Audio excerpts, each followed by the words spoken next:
Pido mil disculpas a todos ustedes. No me había puesto el micrófono. Santo cielo. Ok, vamos a empezar de nuevo. Que esto es... me siento mal. Me siento mal por haber partido sin el micrófono, porque hay palabras que son inspiradas y ya no se pueden repetir de nuevo.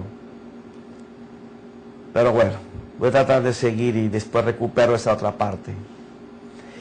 Estábamos hablando del lugar santísimo y pues me va a tocar volver a sacar para empezar aquí en este lugar. Estábamos hablando que la escritura habla de la construcción del arca, ¿no? Que era de madera, dio sus medidas, dio sus dimensiones. Y el arca contenía dentro una jarra con el maná, con el cual el pueblo se alimentó por 40 años, la vara de almendro de Aarón, que floreció, que representa autoridad, y las tablas de la ley. Eso era el arca, hecho de acacia, sus argollas, sus cargadores, sus varas, y esto es lo que representaba a los ángeles, los dos querubines tocándose con las alas, y el espacio del propiciatorio donde se debería de echar la sangre. Esto básicamente es lo que representa el lugar santísimo. Vuelvo a colocarlo aquí. Ok. Había empezado hablando de que esto era una sombra de lo que iba a ser en este tiempo en nosotros. Porque una vez que el sacerdote cumplía todos los pasos, llegaba al momento que había esperado por un año, que era ese momento en donde él se había preparado ministrando en el lugar santo todos los días, y ahora que tenía que atravesar el velo, el cual quitamos para poder explicar todas las cosas hoy, iba a entrar al lugar santísimo, que lo hacía una sola vez al año, con la expectativa, la emoción de irse a encontrar con Dios, con la presencia de Dios. Ya no era leer un versículo, ya no era leer un escrito, ahora se trataba de ir a encontrarse con la presencia como lo hacía Moisés antes. Entonces, estos hombres tenían todo un año de expectación, desde sus arrepentimientos, pasar por el holocausto por su pecado y por ellos, el lavacro, purificar su conciencia, la administración por un año al candelero, a la mesa de la proposición, el gastarse en la adoración y la oración intercesora en el altar de oro, para ese momento de atravesar el velo, presentar la sangre de un animal que se había escogido. Según la ley se colocaba por 10 días antes para verlo, que todo el mundo lo examinara, que no tuviera defectos, para ser sacrificado, y su sangre la llevaba él. Y Dios no le iba a hablar nada hasta que no fuera vertido sobre el propiciatorio. Entonces era un tiempo en donde él vivía para ese momento.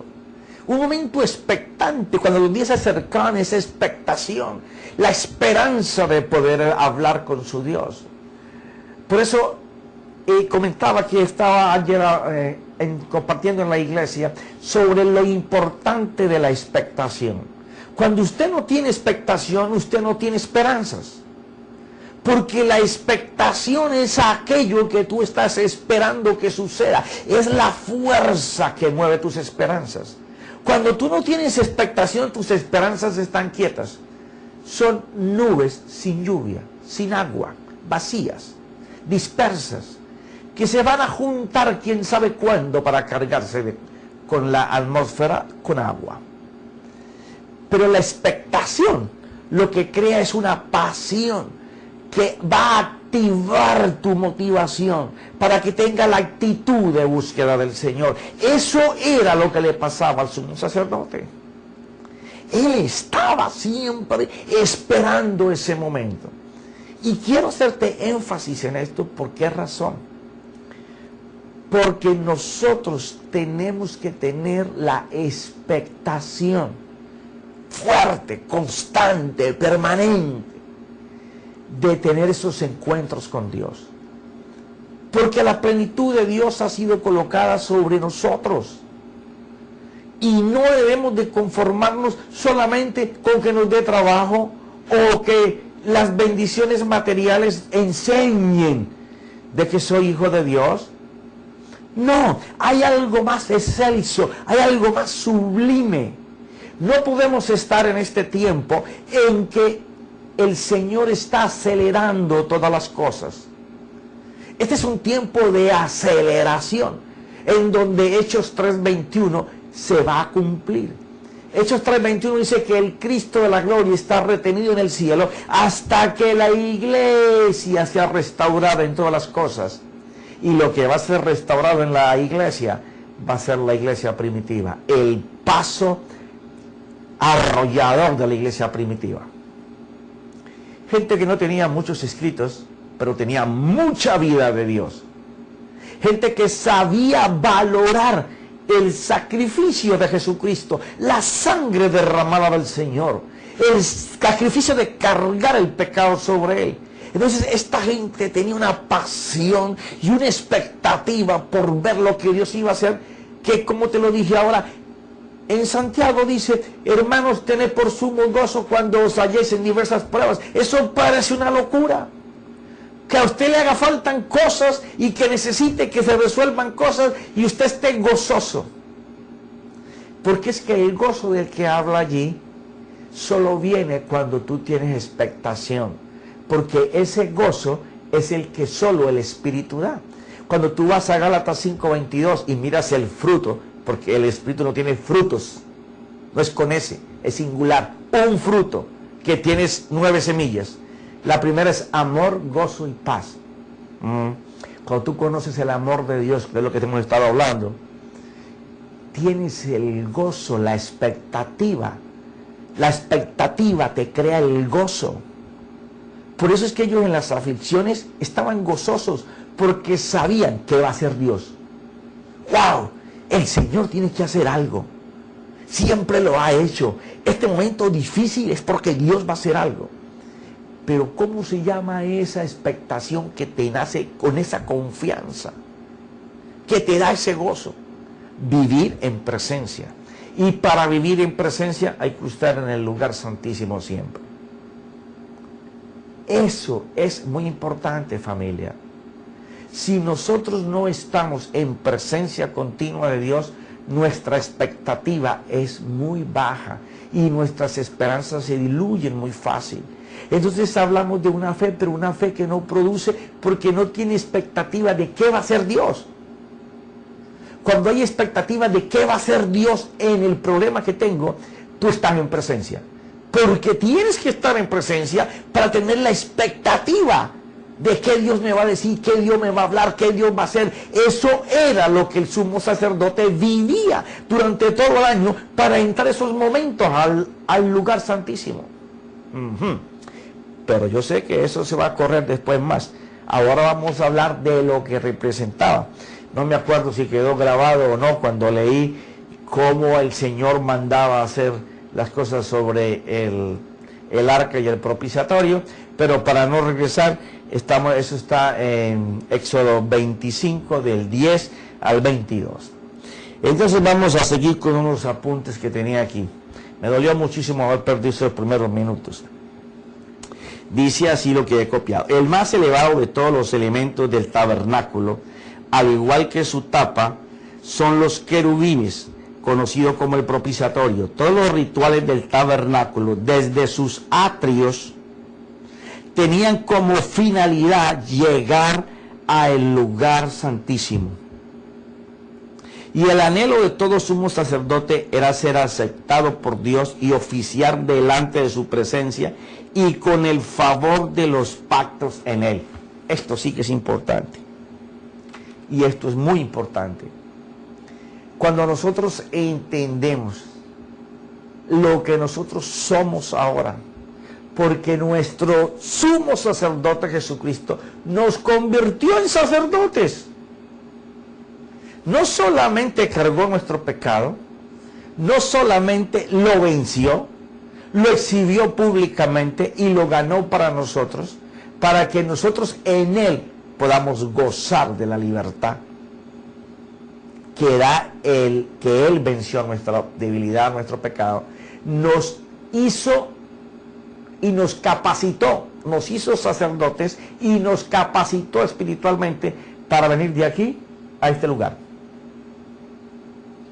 O sea que la finalidad de todos nosotros tiene que ser que dentro de ti mismo oficies como sumo sacerdote, porque este tabernáculo ya no existe en la tierra. Nuestros hermanos los hebreos querrán levantar un templo, pero no es, está aquí adentro, hecho por las manos de Dios. Sí, porque el segundo Adán que se presentó en la tierra, el cuerpo de Jesús, fue hecho también por las manos de Dios, pero ahora está dentro de nosotros. De eso lo haremos después. Mira lo que sigue diciendo. El arca tipifica a Cristo, pues contenía la jarra con maná, la provisión, símbolo de la provisión desde el trono de Dios. Después Él se presenta diciendo que Él es el pan que bajó del cielo, el maná que bajó del cielo. Y les habla de que tenían que comer sus carnes para comer ese pan. Y después les tuvo que explicar a ellos, en Juan 6:53, lo que significaba comer ese alimento. Eso es lo que tipifica, y eso es para ti y para mí. Pero ellos iban allí sabiendo que el maná que estaba en el arca, el cual si ellos amontonaban de un día para otro se dañaba, le llaman hasta gusano, ese llevaba miles de años ahí y nunca le había pasado nada, porque se encontraba bajo la protección de Dios. Y dice, la vara seca de almendro, pero florecida, símbolo de autoridad delegada, porque sobre lo que no tenía vida, se colocó autoridad y gloria delante de todo el pueblo. Esto fue lo que pasó ahí, con la vara, que ahora traté de enseñártela allí adentro. Sé que la figura es bien pequeñita. La vara florecida, siendo una vara seca, quiere decir que lo que no tenía valor, lo que no tenía valor entre el hombre como autoridad, porque pensaba que la autoridad debía de estar en otra persona, Dios le da autoridad. Yo he venido compartiendo en muchos lugares que Dios le encanta arder en zarzas. ¿Por qué? Porque la zarza tipifica algo que va rodado por el viento en el desierto, sin raíz, sin hojas, sin flores y nunca da fruto. Un chamizo que supuestamente se debe de quemar rápidamente por lo seco que está. Mas sin embargo, a Dios le encantan esos chamizos que nadie puede contemplar, para que la gloria resplandezca, para Él colocar fuego, y fuego que no consume el chamizo, sino que fuego que hace ver el chamizo glorioso. Eso es tremendo. ¿Por qué? Porque eso es lo que Dios va a hacer siempre. La vara representa un bastón seco con el que caminaba Aarón. ¿Ya? Le hacen hacer flores y hojas, demostrando Dios la autoridad. Eso es lo que está a punto de suceder con la iglesia a nivel global. Porque no dudo de que estamos en el tiempo de unos avivamientos tremendos en todas las ciudades. Todo ministro que se consagre, todo ministro que lleve su congregación a santidad, todo ministro que haga que las casas de sus miembros sean altares para Dios, donde las familias sean consagradas al Señor, va a levantar fuego. Son zarzas que van a arder. Y entonces ya los avivamientos, como lo he repetido en otras oportunidades, no van a ser en 4 o 5 lugares. Gloria a Dios por esos avivamientos que nos enseñaron una vida de poder, de gloria, de unción, de consagración, de devoción a Dios. Pero vendrá el tiempo en que todas las casas de los hijos de Dios van a arder. Y las tinieblas vendrán a la luz. Porque se maravillarán. No todo será luz, porque está escrito que todo no será luz, pero muchos pueblos y muchas ciudades se caerán bajo la gloria de Dios. Así es que arde Dios, autoridad delegada. Esa vara en el arca significa autoridad delegada de parte de Dios.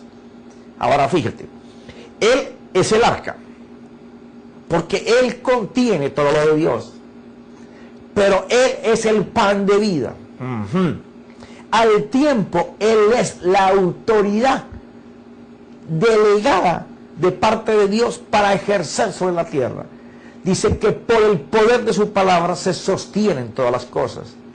Y eso mismo está en ti y en mí. Ahora, también había en el arca las 2 segundas tablas. Y quiero hacer en esto énfasis por lo siguiente. Las primeras tablas que se rompieron simbolizan cómo el hombre quiebra la palabra de Dios. La segunda representa al que cumplió la palabra, que es Cristo. Porque recuerda que todo el tabernáculo representa a Jesucristo. Luego las segundas tablas representan a nuestro Señor Jesús, perfecto, puro y santo, cumpliendo, enseñándole al hombre que sí se podía cumplir la ley, sí se podía obedecer la palabra de Dios. Cuando nosotros miramos todo esto, y tú vas recuperando toda la información que hemos dado desde el principio hasta el lugar donde nosotros estamos, estás viendo que el arca, lo que contenía adentro, el alimento espiritual que viene de Dios, la autoridad que da Dios al que se alimenta de la palabra de Dios, que es el pan de vida, representado en la escritura, que son las 2 tablas. Cuando tú estás metido en estas 3 cosas, la sangre del Señor Jesucristo sobre tu vida va a ejercer presencia. Ajá. Quiero volverte a repetir esto despacio. Esto es importantísimo. Recuerda que la sangre de nuestro Señor Jesús está sobre nosotros. Ellos aquí vertían la sangre de un animal que ellos, según la tradición judía, lo observaban por 10 días para darse cuenta, que todo el mundo lo viera, que no tenía defecto, porque iba a ser sacrificado por el pecador, porque el de los pecados era sacado afuera, pero el del pecador era consumido y la sangre era vertida en reemplazo del pecador en el lugar santísimo, hasta que el sumo sacerdote no rociaba la sangre en medio de los querubines en la tapa del arca, que era el propiciatorio, lugar de misericordia. Hasta ese momento no había ninguna comunicación con el Señor. Lo dice la Escritura, lo vamos a leer en estos días, tú vas a ver. O sea que se está encerrando una figura que quiero compartirte y que tú la puedas apreciar. Mientras nosotros no tengamos esa vida del arca en nosotros, no podemos alcanzar esa vida de presencia, porque esto era símbolo, era la sombra de lo que nosotros teníamos que hacer. Ahí tú miras, alimentarnos de la palabra de Dios nos va a dar la autoridad que la misma palabra da. ¿Por qué? Porque está cubierto por la sangre que hace la propiciación de tus pecados y de los míos, pero que al tiempo te acerca a la herencia de Dios. porque las cosas han sido dadas para la iglesia. El Señor ha ganado para nosotros el ser sacerdotes y el movernos como hijos, como herederos, como amigos de Dios. Pero todo eso se enlaza con fe. Y ya he hablado contigo esto antes. La fe es un pedazo del corazón de Dios instalado en nuestro corazón. Por eso dice en Efesios 3 que Cristo more por la fe. La palabra de Dios. La palabra de Dios tiene que instalarse en nosotros. Pero cuando tú tienes la gente piensa que tener el conocimiento es tener fe. No, familia. Es importante conocer para conocer de la fe. Pero para movernos en fe, tú tienes que mirar que Dios haga lo que Él te dijo como promesa que es tuyo. Mientras tú no puedas ver a Dios hacer, tú no has creído. Eso solamente se logra con presencia. Cuando tú vives en presencia de Dios permanentemente, no necesitas solamente estar en un cuarto solo, que es muy delicioso, poder estar a solas con Él, hablar despacito, escucharle, orar, llorar, gemir, cantarle, tirarle piropos, darle besitos. Eso es muy rico, pero la presencia llega a un punto tal que ella está contigo a donde tú vayas. Y siempre Dios está dispuesto a hacer algo si tú permites que Dios lo haga. Esa es una fe activa, esa es una fe que tiene acción. Entonces es más importante tener una fe en presencia de Dios, que significa la escritura. Ya tú te alimentaste del maná, del pan. Ahora tienes la escritura y al lado tienes la vara de Aarón. Autoridad sobre la escritura. O sea, autoridad sobre lo que has acumulado como fe. Que lo que tienes de fe se mueva con autoridad porque tienes el permiso, porque la sangre de Jesús te cubre. Eso es el arca y el propiciatorio. Te leo mis apuntes.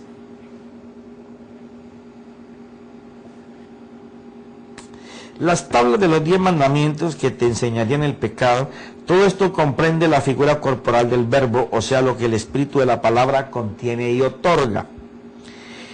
Queda edificación, exhortación, consolación, provisión, creación, autoridad, sanidad, porque esto es lo que ofrece a quien obedece y la hace. Era el lugar donde se hacía manifiesto su gloria. La tapa del arca con 2 querubines encima, donde se vertía la sangre por todo el pueblo cada año, conocido como el propiciatorio, revela la misericordia de Dios hacia su pueblo pecador. Allí es donde el sacerdote anhelaba llegar para llevar la sangre y pedir perdón por todo el pueblo. El arca con todos los utensilios adentro representa a Cristo manifestado, y la unión de la sangre, símbolo de la cruz, completaba la presencia de nuestro Señor Jesucristo. En conjunto tipifica arca y tapa al Señor, misericordia, provisión, perdón, justicia y gracia. Todo por el amor eterno con que nos ha amado. Y cuando la ira por el pecado era aplacada por el sacrificio que ellos hacían, la aparición de la gloria se manifestaba después de vertir la sangre. La ira de Dios en su deliberada oposición o resistencia contra cualquier forma del pecado. O sea, la ira de Dios, pues esta es una pregunta que muchas veces me hacen, pero ¿cómo es posible que Dios, que nunca peca, que es santo, tenga ira? Bueno, esto es lo que pasa con la ira del Señor. Es la deliberada oposición o la resistencia que Él tiene contra cualquier forma de pecado, debido a su naturaleza de santidad. Si no fuera así, no sería justo, y su amor se transformaría en sentimentalismo, y entonces el pecado se sentaría en su trono. ¿Por qué? Porque entonces si Dios manejara las cosas por sentimientos, a unos les haría justicia por el amor derretido que tiene por ellos, pero a otros que no les gusta, que no le caen bien al Señor, a esos les aplacaría toda la ley. Menos mal que su amor es más grande que su ira, y lo hace lento para la ira y grande en misericordia, con tanta paciencia hasta esperar para salvarnos. El maná representa la provisión de Dios, y como sustentó en todos aquellos tiempos difíciles en el desierto, enseña a Dios su fidelidad para nosotros. O sea, el maná no solamente es lo que ellos alimentaron 40 años, representa la provisión, el sustento para nosotros. Y este sustento el Señor lo hizo bien claro. No solamente de pan vivirá el hombre. O sea, está hablando de alimento exterior e interior para poder sobrevivir. Porque no necesariamente con el físico tú sobrevivirías. Tú necesitas el alimento interior también. Entonces ahí se enseña la fidelidad de Dios. Pero también, como el pan del cielo representa alimento espiritual, es figura del Cristo quien sustenta nuestra vida. Porque a pesar de que el pueblo no lo podía guardar de un día para otro porque se dañaba, le salían gusanos, esta porción en el arca se conservó hasta la destrucción del templo como símbolo del alimento espiritual. Y hoy mora en nuestros corazones, pero no el maná, mora la persona, Cristo. La vara de Aarón. Estoy casi que repitiendo lo que te he dicho para que quede bien ahí, lo puedas, cuando lo vuelvas a colocar, lo puedas oír bien. La vara de Aarón, cuando la familia de Coré pretendió el sacerdocio, la respuesta divina fue juicio. Y al florecer la vara de Aarón fue Dios anunciando el respaldo a la autoridad divina al sacerdocio arónico, al que había sido llamado. Y esto siempre se debe tener en cuenta porque representa gobierno y autoridad, respaldo visible a la obra encomendada por Dios. Proviene directamente del trono de Él. Y aquí sí me detengo un poquito. ¿Por qué razón? Porque como sacerdotes del Señor, nosotros no somos ni levitas, ni escribas, ni trabajamos en la puerta, ni movemos los carbones del horno, no. Nos hicieron sacerdotes para ir de la mano con nuestro sumo sacerdote, nuestro Señor, hasta el lugar santísimo. Luego la autoridad que el Señor mostró en la vara de Aarón delante de todo el pueblo para decir que Aarón era el escogido, está sobre ti y sobre mí. Y esto sí es bien delicado. Profeta, ¿y por qué delicado? Claro, porque aquí es donde entra con qué autoridad nos estamos moviendo en el mundo natural y en el mundo espiritual. O solamente somos bla, bla, bla, bla, bla, bla. A veces uso la palabra somos como loros. Repetimos y repetimos y sabemos de todo porque escuchamos tantos ministros, gloria a Dios por ellos, leemos tantos libros, gloria a Dios por los que escriben los libros, y oímos tanta gente por internet, gloria a Dios por ellos y por escucharme a mí también, gracias, ay. Pero todo eso, si no tienes la autoridad que da el sacerdocio al que sirve, de nada te sirve, hijo. La autoridad tiene que representar gobierno, dominio, a las circunstancias adversas, a las dificultades, cómo moverte en medio de las tempestades, ordenándolas, cambiándolas, cómo viendo a tu Dios haciendo en medio de ellas. La autoridad espiritual se tiene que manifestar físicamente. Es muy fácil hablar que somos reyes y sacerdotes, y eso está bonito. Sí, soy rey, soy sacerdote, estoy arriba, no estoy abajo, nunca seré cola, siempre seré cabeza. Veamos tu fruto, hijo. Veamos en dónde está todo el conocimiento, toda la fe que hablamos. Presencia de Dios es fruto divino. Presencia de Dios es autoridad divina. Presencia de Dios es palabra divina. una fe contundente, divina, que se enseñe, que se muestre, que los que vean que en ti se manifiesta Dios. ¿Aló?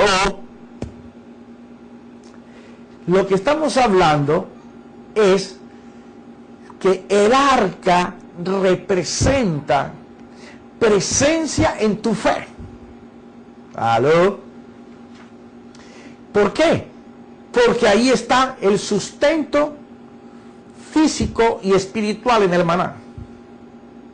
Está la palabra de Dios que forma tu fe. Pero las dos tienen que estar representadas por autoridad, gobierno y dominio.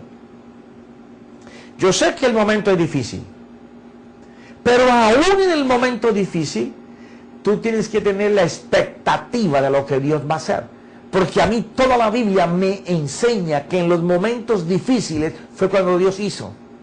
Cuando el hombre no podía hacer, fue cuando Dios hizo. A lo mejor tenemos trabas económicas ahora mente. Trabas en la familia, trabas con nuestros hijos, trabas en todas las cosas. Y queremos entrar en el desespero. Detente. Detente. Porque el tiempo es propicio para que se vea el sustento físico y espiritual que da el pan de vida, que está en la Escritura, que forma nuestra fe, la cual nos tiene que dar autoridad para cambiar las circunstancias. ¿Acaso no nos fue dicho que le habláramos a este monte y que se quitara? ¿O que le dijéramos a este árbol que se entierra tantos pies para abajo, el sicómoro, quítate y vete para el mar? Algo que es imposible para nuestros ojos. ¿Por qué? Porque cuando tú estás en presencia, la provisión espiritual y natural que la palabra nos ofrece en promesas se convierte en herencia cuando hay autoridad para hablarle a las circunstancias adversas, sea enfermedad, sea la familia, sea los hijos, sea los negocios, sea nuestros trabajos, sea la vida ministerial. Y se tienen que correr. ¿Vamos a necesitar paciencia en ese trabajo? Sí. Pero la expectativa que forma el gozo, una vez que entras en gozo, ella aumenta tu paciencia y la pone la paciencia como fruto del Espíritu. Es tan importante saber que estás lleno de presencia y que vives en el lugar santísimo, porque la expectativa tuya por escuchar una palabra de Dios que va a cambiar las circunstancias, o que va a mover las circunstancias, o verlo a Él hacer, es lo que va a crear la motivación constante de tus esperanzas. Y tu gozo no va a decaer, porque estás viendo, no esperando, viendo cómo Dios hace, y con las manos abiertas, porque la fe dice que tenemos que tener la seguridad y la certeza de lo que estamos esperando, lo vamos a recibir. Así parafraseado dice. Pero ya mi esposa me dijo que se me acabó el tiempo. Así que te pido disculpas por los primeros minutos. De nuevo me sentí muy apenado conmigo mismo y más con ustedes, de que no me coloqué el micrófono y comencé a hablar. Y se perdieron unos minutos de inspiración. Pero bueno, estaremos de vuelta contigo en el próximo programa, esperando finalizar el lugar santísimo para quitar todas estas figuras y empezar en lo que desde septiembre del año pasado estoy esperando hablar, que es la vida poderosa, en que da la consagración y la vocación a tener un hambre descomunal solo por la presencia de Él. Lo vamos a ver por la Escritura, cómo lo hicieron los discipulados por Jesús, los que están escritos antes de la venida del Señor, y en todos vas a encontrar la misma fórmula: hambre desesperada por su presencia. Porque allí la Escritura, aunque está en tu corazón, toma forma, pero allí lo que vale es tu corazón y su corazón. En el nombre de Cristo Jesús, Espíritu Santo, que lo hayas glorificado a mi Señor en esta noche. Amén y amén.